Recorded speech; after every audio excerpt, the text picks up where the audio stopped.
Salut à tous, aujourd'hui on va explorer un petit peu le Samsung Galaxy Note 4. On va essayer de trouver ces petites astuces qui feront que ce smartphone deviendra encore meilleur. C'est parti.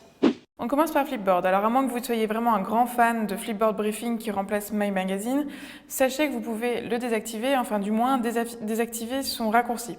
Il suffit d'aller depuis votre écran d'accueil, effectuer une pression longue sur une surface vide. Vous allez ensuite dans Paramètres, écran d'accueil et vous décochez la case Flipboard Briefing. Deuxième astuce, comment ne pas perdre son S Pen.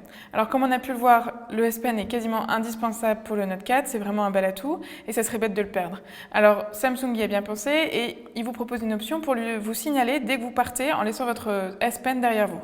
Il suffit d'aller dans Paramètres, S Pen et de bien cocher la case Alerte S Pen. Numéro 3, utilisez le grand Note 4 à une seule main.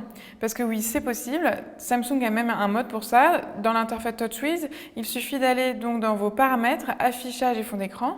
Choisissez opération à une main et ensuite activez les options que vous désirez utiliser, comme par exemple celle-ci qui vous permet, avec un simple petit geste, qui permet de rapetisser la fenêtre à votre souhait, ce qui est assez pratique pour ensuite l'utiliser par exemple juste avec votre pouce quand vous avez le smartphone en main. Numéro 4, la recherche de réseau intelligent. C'est assez pratique si vous utilisez pas mal les données 4G et en même temps les Wi-Fi. Ça vous permet d'éviter les réseaux Wi-Fi trop faibles et en même temps de ne pas éviter votre forfait 4G dès qu'il y a trop de Wi-Fi trop faible. Il vous suffit d'aller dans vos paramètres Wi-Fi, d'aller activer réseau intelligent et votre Note 4 saura réagir en fonction du réseau. Dernier point, le numéro 5, protégez-vous avec le mode privé. Parfois, on n'a pas forcément envie, en prêtant notre téléphone, de tout montrer sur notre vie privée. Il faut aller dans Paramètres pour cela, mode privé, y déplacer ensuite tous les contenus que vous souhaitez dans ce mode, verrouiller avec un mot de passe ou un mode de déverrouillage. Et une fois le mode privé activé, votre ami ne pourra pas accéder à vos informations privées.